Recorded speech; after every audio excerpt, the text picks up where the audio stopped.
vento desfocado no mar negro estático. Ele cai para frente, para trás, para cima, para baixo, para lugar nenhum. Para todas as direções ao mesmo tempo, aos mesmos tempos, a tempo nenhum. Esse é um dos trechos do conto Lente, um dos 36 textos que integram aqui então a coletânea Pequeno Infinito e Outros Contos, obra recentemente lançada aqui em Caxias do Sul pelo escritor J.C. Fantin, que retorna ao Café com Letras. Fantin, uma honra tê-lo conosco. Olá, Fábio. Muito obrigado pelo convite. É uma honra estar aqui com vocês. Fantin, eu comecei lendo o conto Lente e é interessante que no decorrer da obra tu fazes uma experimentação de perfis de escrita. Embora o gênero seja o conto, a tua forma de estruturar cada texto, e aí tem que ficar claro o teu esforço, porque cada um dos 36 contos tem um enredo, uma estrutura e uma história autônoma, praticamente independente. Então, o livro não se pressupõe a contos que deem uma certa recuperada de anteriores. Eles são independentes e estão literalmente coletados aqui. Eu gostaria que tu explicasses um pouco disso, do processo de elaboração, o tempo que levou, e depois nós entrarmos nas técnicas mesmo.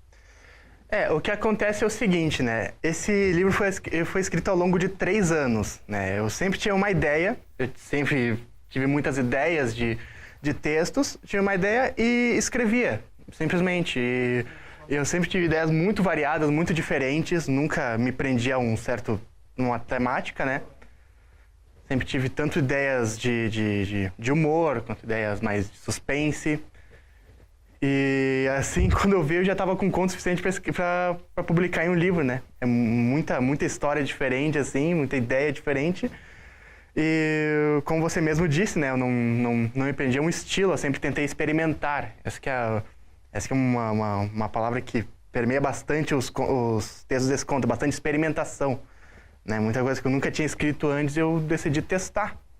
Nesse conto Lente, por exemplo, tu mesmo comentava comigo antes da gravação, não tem um personagem, não tem uma história muito clara, basicamente é um esforço descritivo ambiental, e o conto praticamente se esgota nisso, né?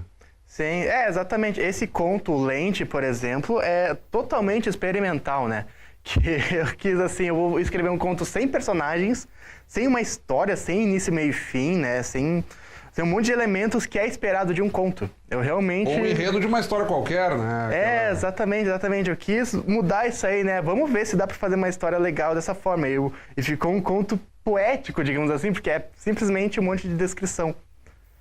Um outro ponto, e aí que chama a atenção, eu como jornalista lendo, quando você vê o texto mais objetivo, quase que encurtado, é praticamente aquele esforço do jornalista que tem que cortar a matéria, reler, abrir mão de alguns trechos. Em alguns dos contos isso fica muito claro, que houve um processo de enxugamento para tentar ir direto ao ponto, como se fala. Vou tentar pegar aqui Banheira Vermelha, acho que é um dos contos. O sujeito chega, aí ele está triste, ele pensa numa situação que aconteceu com ele, aí ele se dirige ao banheiro, e aí começa assim, eu estou cometendo um certo spoiler aqui, porque é para as pessoas se ambientarem, pelo menos em alguns dos contos. E aí tu fazes todo esse processo, mas aqui eu uso triste para tentar fazer com que as pessoas entendam, mas no livro não é bem assim. Os adjetivos são substituídos por um esforço descritivo muito grande. Até o que seria um adjetivo tu acaba substantivando, se é possível usar essa palavra que é muito ruim, mas que às vezes a gente fala, substantivou e tal. Gostaria que também tu comentasses desse jogo de tentar enxugar o texto até chegar na redação final que nós temos no livro. Sim. É uma coisa que um professor meu já me disse uma vez, né? Que o bom escritor, ele não fala, ele descreve, né? Ele não precisa dizer, ele mostra. Né? Se o escritor consegue mostrar algo e passar aquele sentimento ou o que ele quer dizer para o leitor sem só descrever, né? Só fazendo de uma forma criativa, ele é um bom escritor, ele consegue fazer isso, sabe? Esse é Esse é o verdadeiro cerne da escrita, né? Da literatura, né? Se tu só diz, não convence. Uma vez, parece que tu tá tentando forçar a botar uma ideia na cabeça. E nesse conto, por exemplo, eu uso descrições, eu uso o que o personagem está sentindo, ouvindo e vendo para descrever o que ele está sentindo, né? Como você mesmo diz, o que está passando na cabeça dele, no caso, né? E aí nós temos ali um final meio inesperado, assim. Meio clichê, pra falar a verdade, desculpa. Sem spoiler. Não, mas interessante, assim, a ambiguidade que fica ali entre o sangue. Será que ele cometeu algum assassinato, algum equívoco, ou ele só deparou com aquela cena? Ou seja, ainda assim, o que tu fala de clichê eu tento interpretar como um típico clássico, assim, não chega a ser um serial killer, mas fica ali aquela ambiguidade. É interessante, mal ou bem, para quem está lendo, né? Não ter a informação jogada de bate-pronto. Imagino que tenha sido essa tua intenção também. Sim, não, esse conto foi assim. E tanto que tem outros contos que eu tento usar outro estilo de narrativa, assim, às vezes esse aí foi em terceira pessoa. O Banheiro Vermelho, o cara descreve, Sim, é em primeira pessoa, desculpa. Primeira pessoa. Já tem contos que são em terceira, que é diferente como o narrador descreve, né, no caso. Sim, por exemplo, ali o que a gente estava usando para abrir o programa, o Lente, era basicamente descrição de ambiente. Também tem essas variações de pessoas, que, por exemplo, assim, num deles ali que nós estávamos citando, fica quase um clima de monólogo, né? É sempre a perspectiva de uma pessoa que chega no lugar, o que ele percebeu, o que aconteceu, mas não há outros recursos. Ou seja, o leitor fica preso à visão desse protagonista que faz o monólogo em primeira pessoa. Como foi para ti também tentar pensar elementos, porque mal ou bem o leitor está refém só de um ponto de vista, né? Em primeira pessoa tem suas vantagens e desvantagens, né? A desvantagem é que o narrador está limitado pelo campo de visão do personagem, né? Você não pode escrever algo que ele não saiba. E a vantagem é que é muito mais tranquilo descrever um sentimento dele, ou mesmo quando é em terceira pessoa é difícil tu falar o ponto de vista do personagem, sabe? Parece que também existem vários tipos de narrador em terceira pessoa, mas nesse caso em primeira pessoa é bem melhor, né? Escrever o ambiente que ele está, o leitor se sentir junto com o personagem, sabe? Eu vou pegar aleatoriamente alguns contos aqui para explorar um aspecto que são as ilustrações. Tu assumiste, digamos assim, essa parte até de uma forma ousada, porque tu não és um ilustrador, digamos assim. Amador mesmo. Mas, digamos, não te identifica como um ilustrador. É nesse sentido. Estou no caminho. Eu quero me tornar até um ilustrador. Exatamente. E aí aqui tu fizeste, então, as duas tarefas.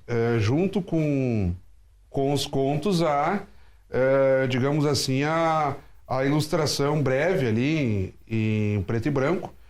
E aí a nossa equipe está pegando aos poucos, na medida em que eu comento contigo, Pequeno Infinito. Temos aqui o símbolo do infinito, uma onda planetária, o entorno do universo, e todos eles vêm acompanhados de uma ilustraçãozinha, mergulho, aqui também.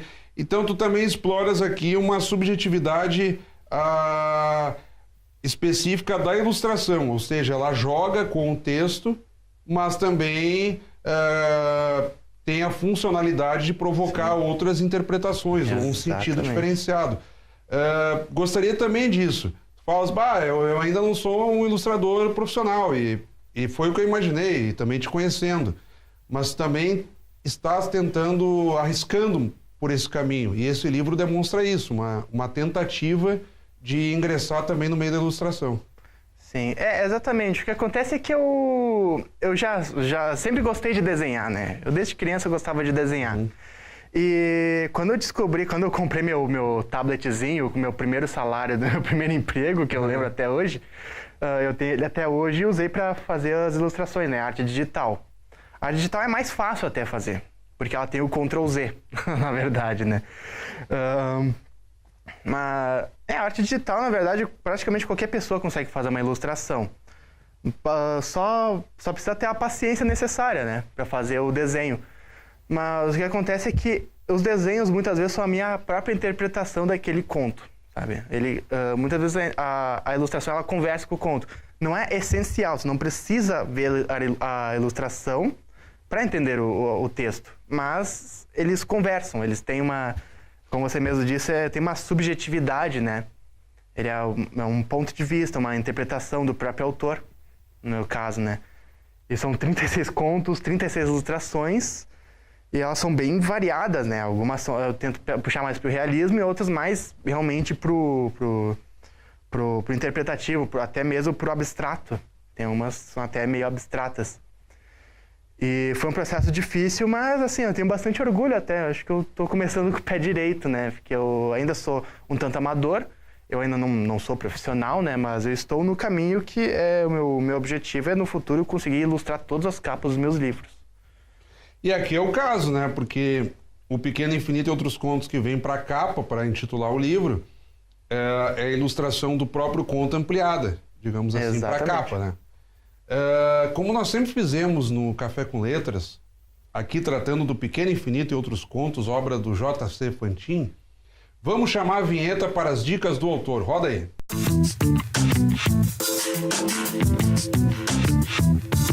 Então, nas dicas do autor, recebendo aqui o J.C. Fantin, vamos dar um tempo na abordagem do teu livro e eu vou pedir que, com quem nos acompanha neste momento, tu compartilhes autores, obras, podem ser clássicos, lançamentos, desconhecidos, o que tu entendas que por um motivo ou outro quem está nos acompanhando precisa ir atrás e também ler.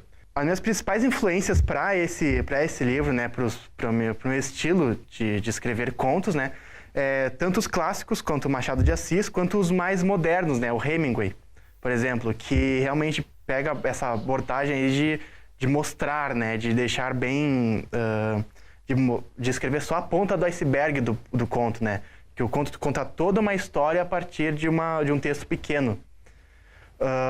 Mas também outros autores mais recentes, né, por exemplo, uma que é pouco conhecida, a Verônica Stiger, que é de São Paulo. Ela escreve bastante conto bem humorístico, assim, que eu me inspiro bastante, eu gosto bastante.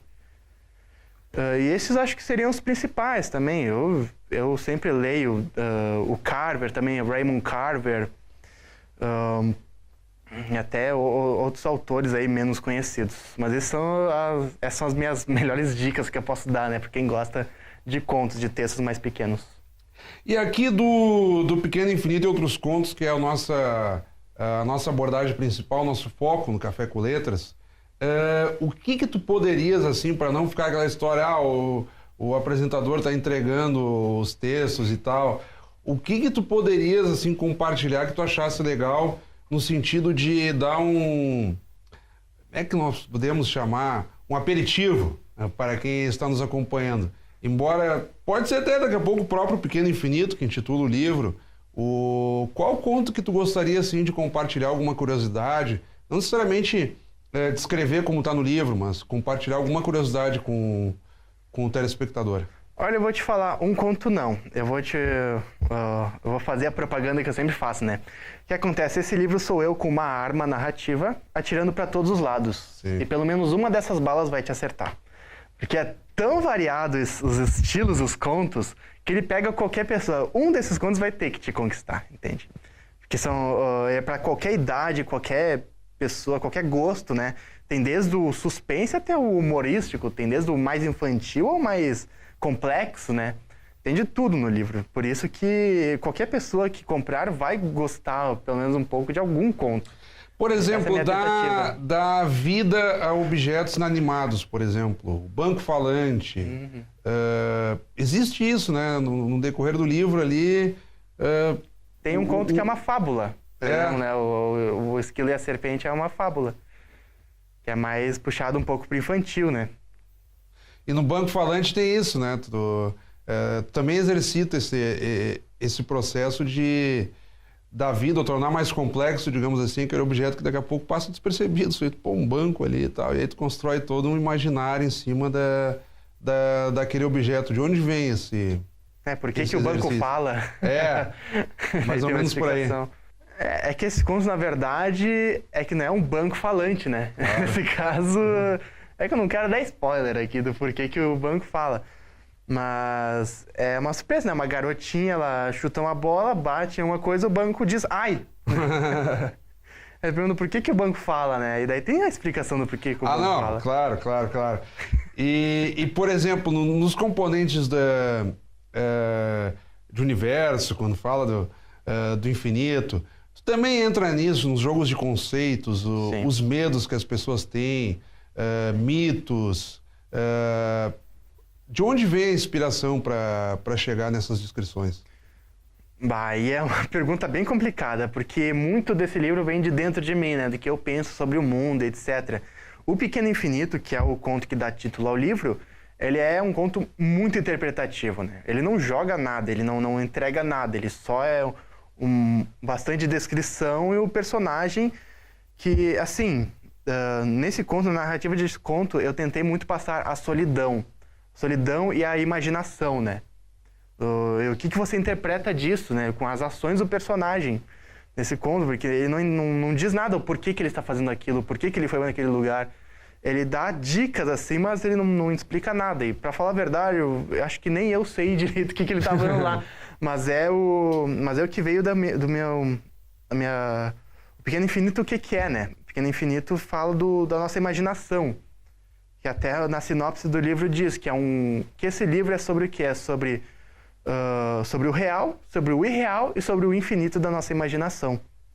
Esse conto é exatamente sobre isso, é sobre o que a nossa imaginação é capaz de fazer, né? Uhum. Mesmo um personagem que está só caminhando para um lugar pode dar inúmeros pontos de vista, né? Sobre o que ele está pensando, sobre o porquê que ele está ali.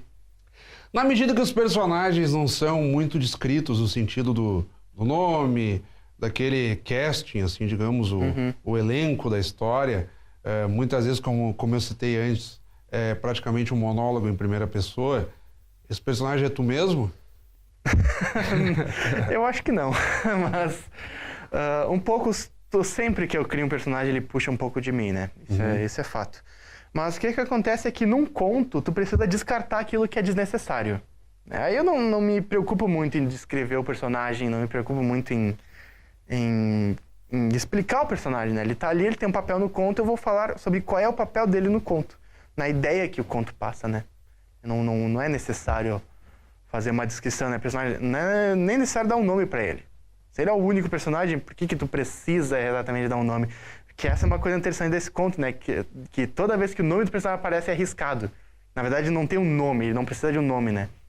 Aparecem vários nomes pro personagem e toda vez é arriscado. Sim, tem uma tarja aqui. Folhando, eu não sei se eu vou conseguir encontrar, mas sim, enfim. É bem no meio do livro. No que tu falas aí, eu vou folhando aqui, quero ver se eu mostro pro pessoal. Porque então... aqui, por exemplo, ó, não havia mais nada lá. Tier caminhou para o quarto antes. Aqui esse Tier tá arriscado, né? Tá arriscado. Como fez Pfeffer. Também escolheu uns nomezinhos aqui, Tia. Não, exatamente com essa mas é que tu tá tratando de entes planetários, digamos assim, e tal. Não, na verdade é bem por causa que não é importante o nome do personagem. Claro. O que eu quis passar é que, assim, pode ser qualquer um, entende? Pode ser qualquer nome. Não interessa o nome. Exatamente. Se eu botasse Marcelo, eu estaria puxando para um lado, entende? Por isso eu inventei esse meio de palavras e risquei elas ainda para mostrar que não é importante, sabe? É só para identificar o personagem de uma maneira que tu não precisa ligar ele a alguma pessoa que você conhece nem nada. É algo totalmente novo. Entende? Nessa reta final do programa, Fantinho, o que tu estás preparando? Tu fizeste um lançamento recente, aí, coisa de semanas atrás. No que estiver o nosso programa rodando, a contagem será mais ou menos essa, poucos dias atrás. E o que vem por aí, tanto com esse livro, até com outras propostas que tu tenhas em mente já? Sim. O que acontece? 2 anos atrás eu já publiquei o Jornada em Corella, né? Que também foi discutido aqui no Café com Letras, gravado. Mas no cenário anterior. Ainda não era aqui embaixo, não lembro se já era. Era aqui. Já era aqui? Eu lembro. Já era aqui? Lembro. Não, então já era aqui. Mas foi pauta do Café com Letras. Sim, já foi publicado o meu primeiro livro, que é de fantasia, não tem nada a ver, é bem diferente. O que acontece? A continuação do Jornada em Corella já foi escrita está no processo de publicação já, está encaminhando para ser publicada. E eu também estou ilustrando e escrevendo um livro infantil, que está sendo encaminhado para o ano que vem, todo ilustrado e escrito por mim também. E eu também tenho outros projetos menores de livros. Eu quero publicar outros livros de fantasia nos próximos anos.